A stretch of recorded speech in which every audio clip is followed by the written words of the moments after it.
Hello, this is Lisa Rusczyk And Donna Murphy. with the podcast We Are All Psychic, and today we have Kimmie back. We love Kimmie, and she is back, and she is pink as pink can be, and that's her favorite color. We think pink. And Just also, Donna has a question for you again, Yes, again. I do. And it's the same question we ask every guest every time. And that is, do you think we're all psychic? oh yeah. I absolutely do think we're all psychic in so many different ways. Yes, I do. I love it. We've discussed this with Kimmie several times. I mean, you should watch all or listen to all of her podcasts. Kimmie. Yes. You can search on our podcast places. She has a few of them with us. So, Kimmie, do you want to tell them today what we wanted to talk about?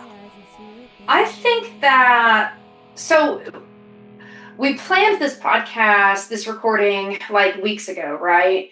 And it just felt very almost like disingenuous and inauthentic to record without talking about Dolly Parton just passed away yesterday. Tim Curry did as well. And then Donna, you had mentioned that there was a third very well known Yes, person. Shelley Fabre, which you guys may be too young to be very familiar with her, but she was a Yeah. singer and an actress. Yes. And I can certainly remember even as a, kind of a young whatever, queen. Um, she was a pop singer and like I say, and an actress and very talented. And just from what I know, you know, especially in the height of or at the height of her fame, she was very much she was a, celebrity kind of darling. She starred in several movies with Elvis. I mean, she had a long resume and a really charming and really popular personality, So all as three of well them were as what I charming. know, a nice person. All of them had charm and had charisma. I think that happens a lot with people who get famous. They always have that Yeah. element of something special. But yeah, so there was, and what was interesting though is Shelley Fabre and Dolly Parton share a birthday, not the same year, but the same day, January 19th. Both of them had that birthday. And then Tim Curry, April 19th. Hmm. That So is interesting. yeah, I mean, we always talk about it comes in threes, and typically that happens, especially with people who are, celebrities, because that's often the deaths that we're obviously almost made aware of. We all know. Yeah. We all hear about it one way or the other, and so, And we know those people the are idea that somewhere. it comes in threes, and this time around, within the span of not Three a days. bit less than a week, yeah, 3 days or 4 days, Or, we hear about these three passings. So yeah. Yeah. No, I and, was and it shocked when I read that headline on Google. No one told me. I just read it. Right when the news came out, I got an email mm, about it for some mm, reason from one of my news things or something or somebody. mm, I don't know. And I think I told you, Donna. Did you know already? mm, uh-uh, Yeah, because I was talking I to you when I didn't. found out Yeah, we were texting, yeah. and for me and Kimmie and listeners and watchers, this is a video podcast on Spotify and YouTube. But Kimmie and I are in Tennessee, and Dolly Parton is just loved here. She is, especially in Mhm, Nashville. I don't know about how it is in Knoxville, but where I live in Nashville, she is just a queen. I mean, a beloved queen. I mean, she's loved here. mhm, And everywhere. She's known for this sense of humor that's just infectious, and mhm. she and her enormous boobs. We can't stop. We cannot say anything about Dolly Parton without mentioning that. She's proud. She likes to show them. She's And got them. I would do it if I had what she had. Oh yeah, and we got to mention that because she would be proud of it. She, and her she was talent. so talented. Her songwriting Yeah, abilities. Oh my yeah. God, she I can think write one the of the most beautiful songs. yes, and I think one of the funniest things I ever heard, and I believe that this is true, not simply apocryphal, but that she had once said that she didn't mind, and with that sweet voice, right, and that sweet Southern drawl, and which I will not try to imitate, but she was like, she's like, I don't mind when they make dumb blonde jokes because I know I'm not dumb and I'm not even blonde. I love that. That's great. I love it. I mean, she was quick. She Yes, was quick fun. witted, but never mean or snarky. But her humor was Very funny. sharp. I mean, She was sharp very funny. humor, but not mean or nasty or cruel. Yeah, Just she just seemed like a totally genuine and really delightful person. right. So, listeners and watchers, Kimmie wanted to talk today about collective grief and how. Well, go ahead and tell them about what you were talking about right before the podcast. Well, I wanted to touch on collective grief because, and this was really, I did not know about Tim Curry's passing until today. I don't think the media outlets released that until today. But also, I really wanted to focus on Dolly's passing, just because she's such a huge, she's just such a huge She's an philanthropist, icon. right? She's this incredible person. And I mean, she's internationally famous. But it's not really just about that, right? Like we were talking about celebrity deaths, and it's like, well, was she a celebrity? Oh, absolutely. But is it really about that? It's not. It's the fact that she was this second wave feminist.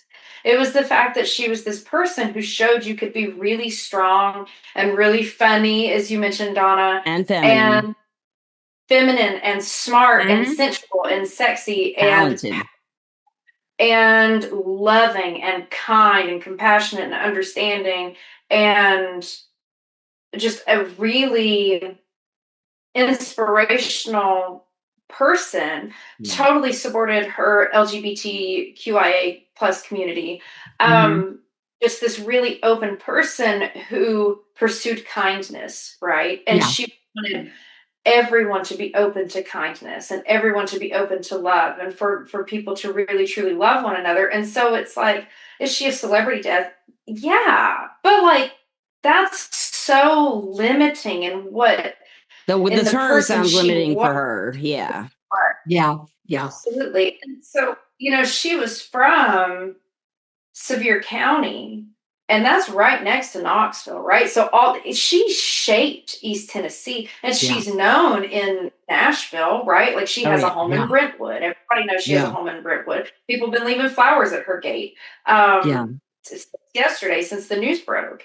But she shaped East Tennessee, and I'm not saying that in some type of hyperbolic way. Like she truly helped to create what East Tennessee is. She's the biggest employer in Pigeon Forge, like right? with Dollywood, with Dollywood, with absolutely. So in 2016, when we had the wildfires in Gatlinburg and Sevier County, she donated $1 million of her own money. And then her foundation donated, I believe it was the Dollywood Foundation, I think, donated another $1 million to people who had lost their homes, right? And so she actually donated, the families received, I want to say it was like $1,000 every month for 6 months. And then I think the last check was like $5,000.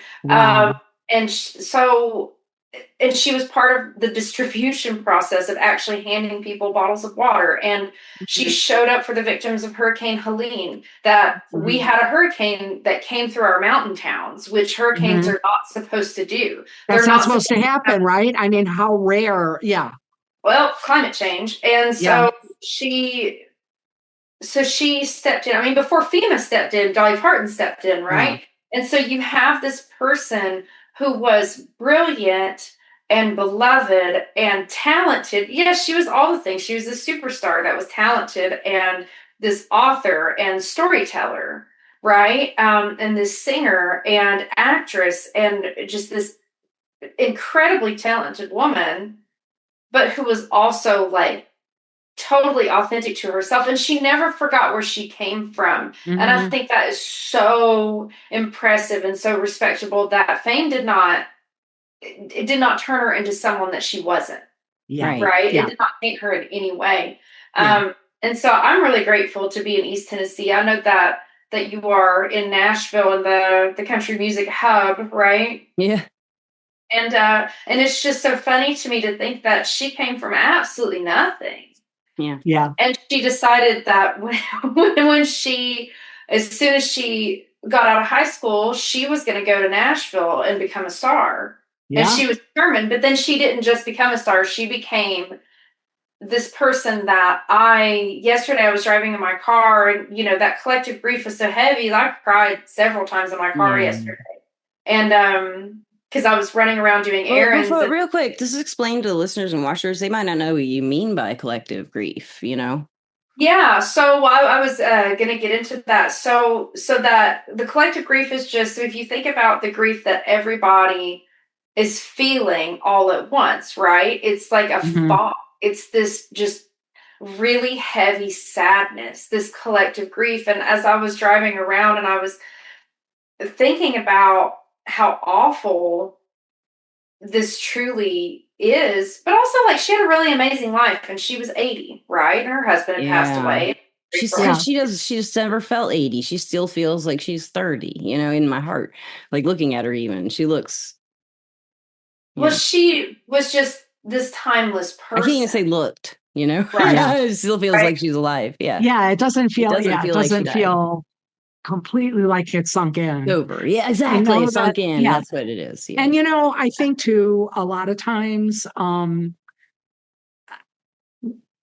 collectively, it's a focal point, right? Because it's everybody becomes aware of it pretty much at the same, not exactly the same moment, but pretty much at the same time. Yeah. And then there is always that personal element where you start to think about your favorite song of that person, or the first time you saw that person perform, or the I first thought of time, some old whatever. Dolly Parton jokes from the 80s. Yeah. Like Yeah, I mean, she for was so me, famous, there were jokes about her, you know, and yes. love. And for And she me, I laughed at mean, them. Yeah. yeah, I mean, being a young girl from Chicago, and even though my parents had pretty eclectic musical taste, including some country music, I was not well versed by any means, especially we're talking back in like the 70s, right? But I worked with Yeah. a woman who was from Tennessee and was very much a country girl. And so she was like turning me on to all these different things. Cool. So she's playing Jolene for me, and she's playing I Will Always Love You for me. I think I That's a good. was, since that was more of a, it was done with Kenny Rogers, another country star, but it was more of a crossover hit, if you will. But Yeah. Jolene and I Will Always Love You, and she just turned me on to her, and she's like, and I actually could, although not like Dolly, but I actually, when I was younger, could actually still hit soprano notes. And so she's like, I loved Fran. Fran was a doll. And she's like, I am tone deaf. I love music, but I can't sing worth, like to save my life. So she would say, sing Jolene. Fran, I can't sing Jolene. She's like, yes, you can. Yes, you can. She'd have me sing. But that's how I kind of became That's your memory. familiar. That's how I became familiar with her. And I Yeah. thought, wow, how cool. And man, what a God. voice. Wow. And what talent to write those She does songs. it all. The thing is, I don't remember a time when I didn't know who she was. I can't remember a time when I didn't know who she was. You know? Yeah. Yeah. Mm-mm. I, No. I don't know when she got famous, but I think it was in the late 70s, right? I don't know. I don't know what made her. She took the stage, which this was not what made her famous, but I think she took the stage at the Ryman. I love the She was Ryman. like 13 because she had an uncle. At 13, she played the Ryman. Oh my God, I would have died to have been there. Oh, not to go back in time. Wow. Yeah. Can you imagine? Wow. That's amazing. Yeah. And the Ryman, Yeah. if you knew, if listeners and watchers, the Ryman is in a really old, haunted amphitheater. I've been there, and one of the ghosts came to me who lives there, and she talked to me. And then I found out, she told me she was the lady of the Ryman, and I found out there actually was a lady of someone called the Lady of the Ryman who worked there, and she built it up and everything. And she, anyway, it's the most beautiful amphitheater I've ever been in, and it's not very big. And I've seen so many people play there, and the whole room absorbs the music and then projects it out. I can't imagine Dolly Parton's voice in there. And someone playing the Ryman at 13 is huge. It's huge. That's Nobody does that. I mean, that's huge. Yeah. If you play a show at the Ryman, it's almost always sold out that day if you have a show there, and because it's not that many seats, so it's like an intimate special event if you get to play there, So it's kind of an honor to play there. I don't know if it was back then, though. I'm sure it was. I mean, the Ryman has such a rich history, and you're right about it. Very haunted, but yes. But it, I was just thinking of like how, because I think that people are going to mourn her the way they did Princess Diana. Princess Diana. We were talking about that right before the podcast, listeners. People Yeah. remember where they were. They remember hearing True. about it. And the impact is way beyond, okay, a famous person passed away. 100%. And she was so well known for her genuine warmth and caring and connection with people and wanting to do, and not just wanting to do, but doing actual philanthropic work, not work done in her name, work that she did. Going to see AIDS patients in the hospital, which at that time was still very, it was a very, whatever you want to say, controversial or sensitive subject, whatever. Children, everything, that reaching out directly, not like I say, through people acting on her behalf, although there were people that did, just like Dolly Parton had her foundation. But like you said, she was out there handing water bottles to people. She herself got directly involved. She's like an example for people in the spiritual field, for us, working in the field, or people who are following the spiritual path. I mean, she wasn't following a spiritual path like we are, but she did all the gestures that we work towards in our lives, being compassionate with ourselves and others, demonstrating that, sharing what you have with others, when you have more, and offering your talents and selling songs that she didn't have to sell, to people, and just because she thought they'd sing them right, and it's just amazing things she did. And I'd like to get back to that collective grief feeling, and just for like the three of us, how were each of us affected as individuals, and then how is the world reflecting it? Personally, it was a shock, like we just talked about. I still don't feel like it's real. Because she has been for me personally, a fixture in my mind and in my imagination all my life. She's always been there and in the songs. How about you guys? How is it affecting you when it happened, when you found out? It's just, like I said, a lot of it for me is, you think about the person, even though you don't know them personally, you do feel like you know them on some levels because you've been aware of them and you've enjoyed, good point, in whatever way they've shared their talents or what you read about them or what have you. But then there's also then kind of the intertwining of, again, personal experience with a songwriter or an actor or whatever. You saw a performance or heard a song performed that really touched your heart. And, all of those things get intertwined. And then I think with the collective, what happens is each person is kind of bringing some element of that into the energy. And then that collective energy then is grief, certainly. But there's also something sort of transcendent about it because it is a shared experience, at least in that time frame, where not everybody's feeling the same things, but people are often experiencing very similar things. And if you're not part of the immediate family or immediate circle of actual one-on-one connected friends or loved ones, you still have a connection to that person, your knowledge of them and your appreciation of them and everything else, and what they give, because performers also are giving out energy. They're sharing energy along with whatever their talent or their gift happens to be. So now you have this sort of collective sadness, but also something that's kind of transcendent because there's all of the good memories maybe that go along with how you've experienced that person over however many years you've been aware of them or enjoyed them. Yeah. Yeah. And also, so there is that, right? And you're right that the performers are giving us energy, but then we're thinking, oh, but, Dolly Parton made me feel this way. Or there's tons of my friends that are posting all over Facebook about how they've met her. I'm friends with all the drag queens in Knoxville, just about it. I mean, I love looking at their posts. They're so fun. And there's just an absolute ton of the drag queens on my Facebook who are talking about how they met Dolly, or the first time they met Dolly, or how supported and loved they felt by her. And when we go into those collective feelings, you also have that collective feeling of pride. Like, I don't think I have ever felt more proud of being a Tennessean than yesterday. And knowing that, which Dolly's for everybody, right? Like, Dolly's not just for Tennesseans, Dolly's for everybody. But, I just felt this pride. I was like, I love these I love these mountains, and I love Tennessee as a state. It's so beautiful. Middle Tennessee is beautiful. East Tennessee is totally different from Middle Tennessee. For those who have been to both, then you'll know that they're completely different. One's flat, one's not. One's flat, one's not. We've got waterfalls, and we've got Yes. caverns, and we have, Yeah. I mean, Middle Tennessee has a lot of caverns too, but it's just East Tennessee's so West Tennessee's the flat one. West Tennessee's just West Tennessee's flat. Yeah. West Tennessee's just flat.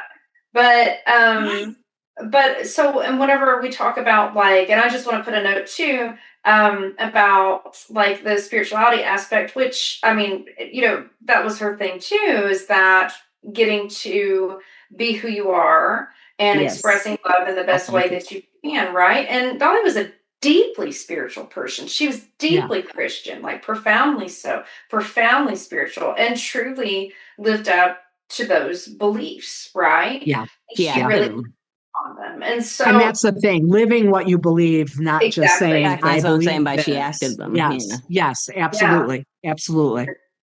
and so you have this sense of pride, you have this sense of sorrow, you have this sense of there's also a nostalgia too, right? So you think about it, she was born in 1946.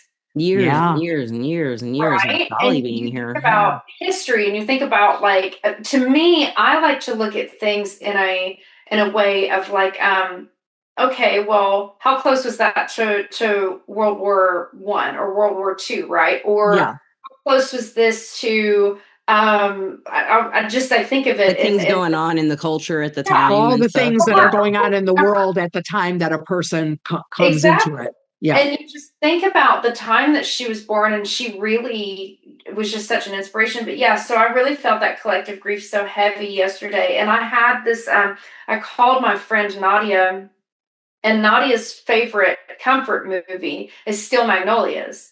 So Yeah. I was like, we're going to have to get together and get a bunch of girls together, and we're all going to have to cry over still Magnolias, right? Again.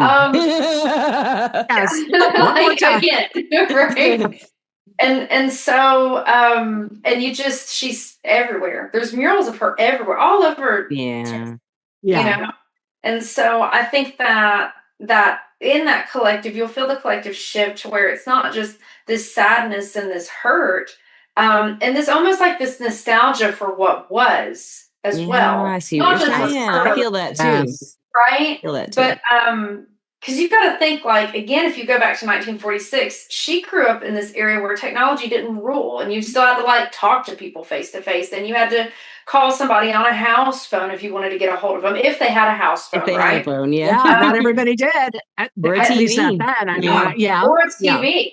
Yeah. And especially not a color TV, right? Oh gosh, yeah. They only had ice boxes. They didn't even have freezers, right? You know? Yeah. Ice box. Exactly. Have your ice delivered in your. I'm older than you guys, but I still came along, 11 years later. So, I mean, for me, then growing up, I mean, we had black and white TV. We had whatever it was, 3 channels. And then they went off. And they went off. Yeah, they were not Flag. on 24/7. And there was the joke was always, I grew up with the TV. The TV did not have a remote. I was the remote. Your parents would change the channel, and you had to get up and do it. I was the remote. And I also say I grew up without a dishwasher, but my parents had a dishwasher. And It was you. Yes. No microwave. A phone that was plugged into the wall and rang, but and look at you us didn't laughing know about this and being and you didn't know about who was it, just calling like you you. said, Kimmie. Yeah. So all of those things that happen, I'll say personally, but also culturally, because you do look back, and it was as we go through life, the world changes, we change, but you can change and still stay true to yourself. Yes. She never sold out. No. She didn't say, well, I'm going to have to trade, and I think particularly in, let's call it showbiz, but in a lot of areas of life, it's hard to, I'll say, like, in a way, roll with the times. I mean, to keep growing and evolving absolutely. and evolving without giving up your essential self, or without selling out, or without saying, okay, I'm going to have to become someone Right. other than who I am. Right. She just stayed She her. stayed authentic. Yeah. Very much. I think Maybe that's why I don't she's an know her, but icon, you know, 'cause yeah, she I never think changed. 100% she was authentic and she stayed true to herself. And that is not an easy thing to do in this world. I think under a lot of circumstances, but most particularly in the public eye. Yes. Yes. Yeah, absolutely. And then whenever you take that and you look at like the grief that everybody's feeling, it just felt like, I don't know, driving through Knoxville, I was driving down Broadway, and I just felt like I just kept an overwhelming sadness. I mean, just overwhelming. And this was probably like an hour after the news broke. Mm-hmm, And mm-hmm. and just again trying to run and do my errands right, and then I'm like, ooh, like I'm crying, and I'm like, In between, but you know what's kind of, interesting? you This know, collective grief, like the three of us are sitting here talking about collective grief and how we felt about this person, this icon who touched all our lives in some way that we've never met, who died, and missing this person, but it's bringing us together, right? So it's an interesting thing. Collective grief can like gives us something that we can connect on with each other. And we're laughing, we're smiling, we're sad, we're happy, you know, it's all kinds of mixed up. all Talking different, about, yeah, like, all heavy different things. feelings. Like Kimmie's really sensitive, like more so than I am to the collective stuff. I don't feel a lot of that. You know, I can sense into it, but I don't feel like I'm part of life, basically, in general. But I can sense into what's that feeling. But talking with you three, I feel a community about it. And it feels like it's going to be okay.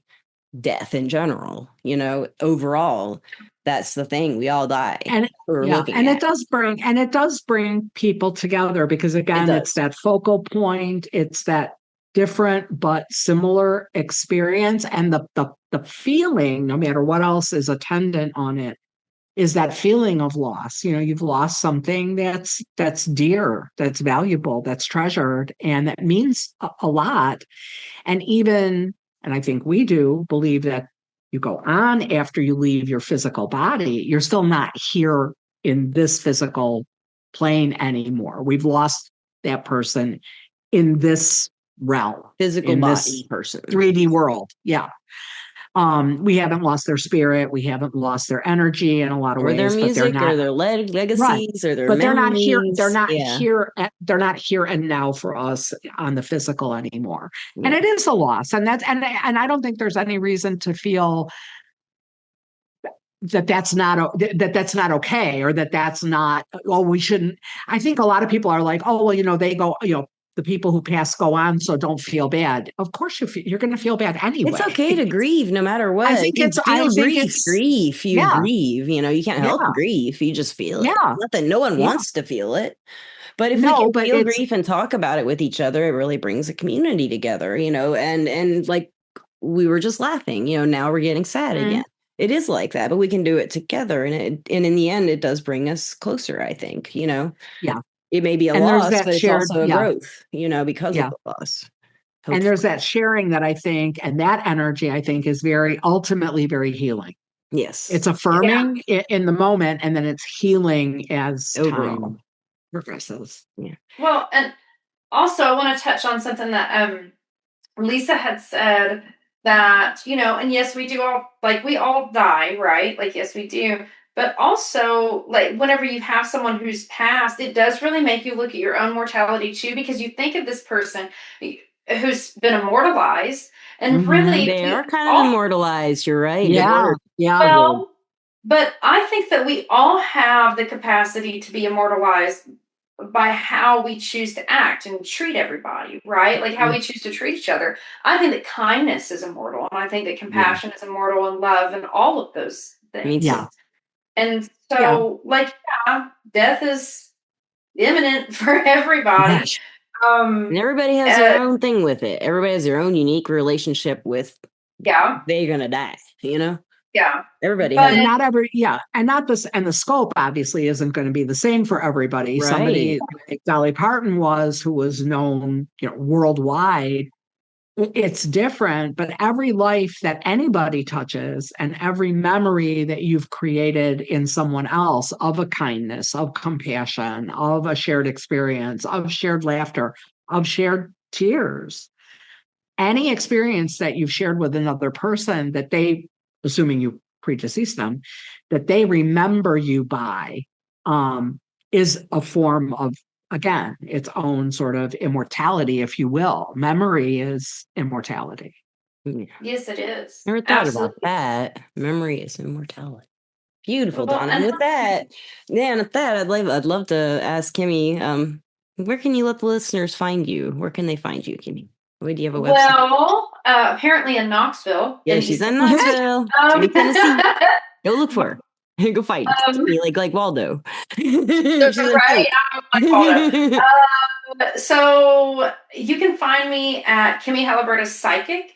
.com. You can text or call 865-224-6858. That is my business number. You can find me on Facebook at Kimmie Haliburda Psychic Intuitive.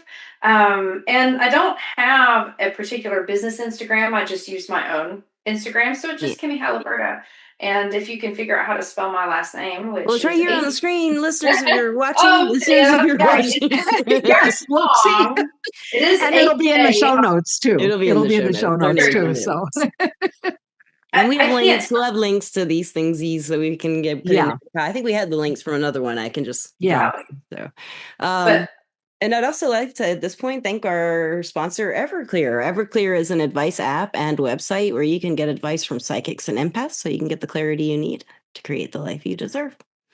And I don't know. I do want to ask you, Kimmie, advice for a collective feeling, people who feel the collective like you do as strongly. I think, Donna, you do too. I don't think I feel it like you guys do. But people who do, and they're just, maybe they find this podcast and they're like, oh, that's what this is I'm feeling. Oh, like, how would you, what would you say to them to like give them a peace of mind about what's happening? What is it? Explain it to them, that feeling. So just very briefly, I would say that I'm just going to pose my own personal experience yesterday whenever I was really feeling it. And I thought, I really don't want to be in a funk. And then I decided, you know what? It's actually okay for me to just feel like absolute garbage. It is. It's like actually okay. And I'm just going to feel it and I'm just going to write it out. I'm not going to shut it down. I'm not going to ignore it. I'm going to say that, wow, this really sucks. That really hurts. A lot of people are hurting right now. And I couldn't even imagine, what her family's going through. Although I'm sure that they are overall very, very proud, right? They're proud, and they were just to have this person who was so beloved by so many to really know that person on an actual intimate level. How beautiful is that? And so I think that sometimes you don't shut it down, you just write it out. And I know a lot of people are organizing wakes. There have been multiple in Knoxville.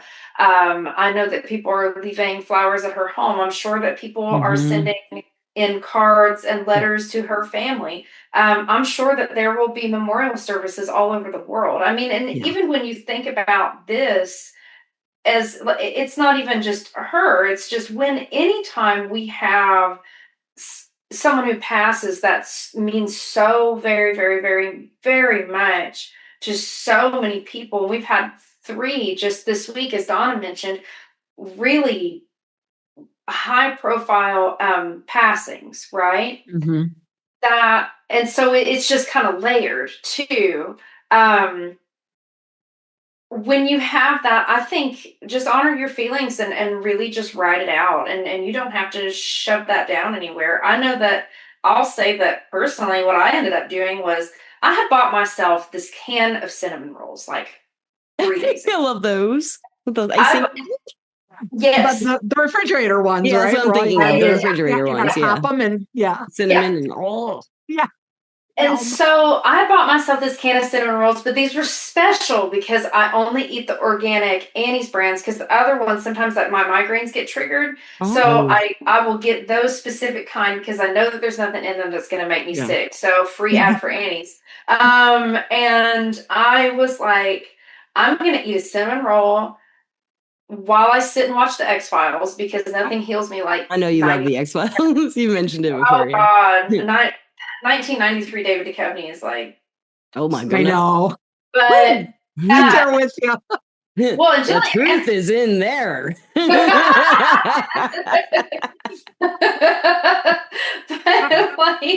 but I sat my happy ass down and I ate some cinnamon rolls with my husband and thirsted over David Duchovny. He don't care. He's not jealous. And then He's this not morning, that way anyway. He's not 1993 David. He's so I cute. Though. He's so know cute. He is still cute. Yes, he is. But and then this morning I was like, I'm gonna have another fucking cinnamon roll. I'm gonna have a cinnamon roll for breakfast. That's what I'm gonna do because Dolly Parton passed away yesterday. And why shouldn't I do that? So that was my way of dealing with it. Letting yourself mourn, letting yourself have treats, letting yourself feel better. And letting yourself honor how you feel without, like you said, without repressing it, without trying to shove it away, without resisting it and saying, you know what, this feels really shitty. Yeah. And I feel really shitty and I'm just going to roll with that. And it's not forever. But how I feel is how I feel in this moment. And I'm going to give myself some grace and I'm going to treat myself nicely in whatever way. With Kimmie, it was X-Files and cinnamon rolls. For somebody else, maybe something else. Yeah. But whatever that is, it's okay. It's okay. Give yourself permission for that because it is all part of the process. It is part of what happens collectively that shifts energy ultimately. But we don't dash over, and we almost can't, even though we sometimes want to try to dash over or jump over the bad and, I just want to get past this. I just want to get over this. I just want to get, beyond it. The only way the only way out is through, know, and you just let yourself go through and give yourself some grace. Yeah. That's great. Absolutely. Too. And I guess at this point, listeners and watchers, if you're feeling this way about anything we're talking about, we feel you. And maybe call a friend up and feels the same way. Talk to them about it. Yeah. Get some community out of it like we are today. And I guess that's about all we got for you today. And Kimmie, thank you so much for coming on the show again. And Donna, thank you. Thank you. Thank you for being with us again, Kimmie. It's always a pleasure. Thank you, listeners and watchers, for being with us. If you like us, wherever you watch us, Spotify, YouTube, wherever that happens to be, please go ahead, either subscribe or hit the bell for notifications or whatever, so you know when we're going to be on with another or when we're going to have another post drop. If you have any comments, suggestions, questions, go ahead, send them in. We love to hear from you. Share the podcast with people you know who may also be interested in the topics and the great guests like Kimmie that we have on regularly. And join us for our lives on Sunday if you can at 6:00 Eastern, most Sundays. I did it. Eastern. You said Eastern. That's so funny. 6:00 Central. It's 6:00 Central. It's Central Time. US. I don't know where that comes from. OMG. It happens all the time. It's hilarious. She says it all the time. One time she said it correctly. I think I said it right once. Anyway, thank you all again for being with us. Kimmie, thank you so much for being with us. We hope to see you again soon. Love you all. Take care and bye for now. Bye, listeners. Peace out.